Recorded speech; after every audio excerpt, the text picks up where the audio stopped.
राधा कृष्ण। सत्ययुग और त्रेता युग बीतने के बाद जब द्वापर युग आया तो पृथ्वी पर झूठ, अन्याय, असत्य, अनाचार और अत्याचार होने लगे और फिर प्रतिदिन उनकी अधिकता में वृद्धि होती चली गई। अधर्म के भार से पृथ्वी दुखित हो उठी। उसने ब्रह्मा, विष्णु और शिव के पास पहुंचकर प्रार्थना की कि वे उसे इस असहनीय भार से मुक्त करें। लेकिन वे तीनों ही पृथ्वी को इस भार से मुक्त करने में असमर्थ थे। कोई उपाय न देखकर विष्णु ने कहा, चलिए हम लोग भगवान के पास चले, वही हमें कोई उपाय बता सकेंगे। विष्णु, लक्ष्मी, ब्रह्मा और शिव के साथ गोलोक में पहुंचे तो उन्होंने परब्रह्म परमेश्वर को कृष्ण के रूप में और उनकी माया को राधा के रूप में देखा। गोलोक के वृंदावन नामक सुंदर और सुरम्य वन में एक सुंदर आश्रम था। उसी के निकट एक नदी बह रही थी।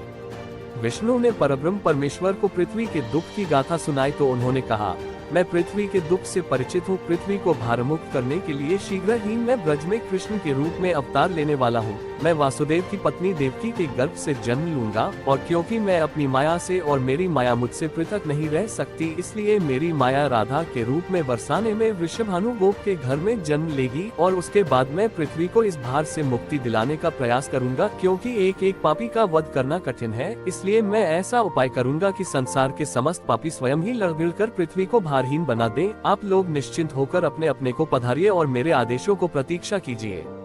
विष्णु आदि देवताओं ने परमेश्वर को प्रणाम किया और अपने अपने लोक में आकर परमपिता के आदेश की प्रतीक्षा करने लगे। कुछ समय बाद ही अत्याचारी और अनाचारी मथुरा नरेश कंस के कारागार में बंदी वासुदेव की पत्नी देवकी ने एक बालक को जन्म दिया। बालक के रूप में जन्म लेने से पूर्व ही भगवान ने उन्हें अपनी योजना बताते हुए आदेश दिया था कि वासुदेव जी उन्हें गोकुल में नंदगोप की पत्नी यशोदा के पास छोड़ आए और उसी समय उनके गर्भ से जन्म लेने वाली कन्या को लाकर कंस के हवाले कर दे। वह कन्या मेरी योगमाया है। वासुदेव ने ऐसा ही किया और कृष्ण गोकुल में नंदगोप की पत्नी यशोदा की गोद में पलने लगे। उसी समय उनकी माया ने भी राधा के रूप में बरसाने के वृषभानु गोप की पत्नी के गर्भ से जन्म लिया, जिसका नाम माता पिता ने बड़े चाव से राधा रख दिया। दो अलग अलग गांवों में रहते हुए भी राधा और कृष्ण बचपन से ही एक दूसरे को चाहने लगे थे। वन में गाय चराते हुए अक्सर राधा से कृष्ण की भेंट हो जाया करती थी। फिर जब वे दोनों बड़े हो गए तो जब भी रात की बेला में कृष्ण अपनी बांसुरी के स्वरों द्वारा अपनी प्रियतमा राधा को पुकारते, राधा अपनी सहेली गोपबालाओं के साथ कृष्ण के पास पहुंच जाती। राधा और कृष्ण का ये प्रेम दो किशोर लड़के लड़की का प्रेम था जो थोड़े से दिनों में ही पूरे ब्रज में चर्चित हो गया। नंद बाबा और यशोदा ने चाहा कि कृष्ण का विवाह राधा के साथ कर दिया जाए। उधर बरसाने में वृषभानु और उनकी पत्नी कलावती की भी यही इच्छा थी। एक शुभ दिन देखकर राधा और कृष्ण की सगाई कर दी गई। पूरा ब्रज प्रदेश आनंदोल्लास भरे उत्सवों से भर गया, लेकिन उन दोनों का विवाह नहीं हो पाया था कि कंस के आदेश पर अक्रूर कृष्ण को बुलाने के लिए मथुरा से वृंदावन पहुंच गए और अत्याचारी कंस तथा राक्षसी स्वभाव वाले उसके अनुचरों का वध करने के लिए कृष्ण को बलराम के साथ वृंदावन छोड़कर मथुरा जाना पड़ा। और मथुरा में कंस आदि का वध करने के बाद मथुरा राज्य की सुरक्षा के उत्तरदायित्व ने कृष्ण को इतना उलझा दिया कि वह चाहकर भी वृंदावन नहीं जा सके। अपने जामाता कंस के वध का बदला लेने के लिए उसके ससुर जरासंध ने अपनी विशाल सेना के साथ मथुरा को घेर लिया, लेकिन कृष्ण और बलराम ने अपने पराक्रम से जरासंध और उसकी विशाल सेना को पीठ दिखाकर भागने पर विवश कर दिया।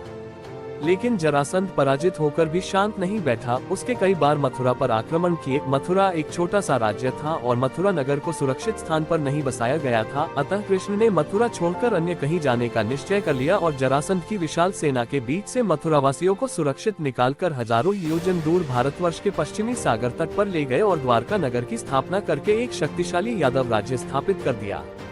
अकबर के साथ मथुरा छोड़कर आने के बाद कृष्ण और राधा का मिलन फिर कभी नहीं हुआ, लेकिन वे आजीवन एक दूसरे को भूल नहीं पाए। वैभव संपन्न द्वारका में अनेक सुदन पत्नियों का प्यार पाकर भी वह राधा के प्यार को नहीं भूल पाए।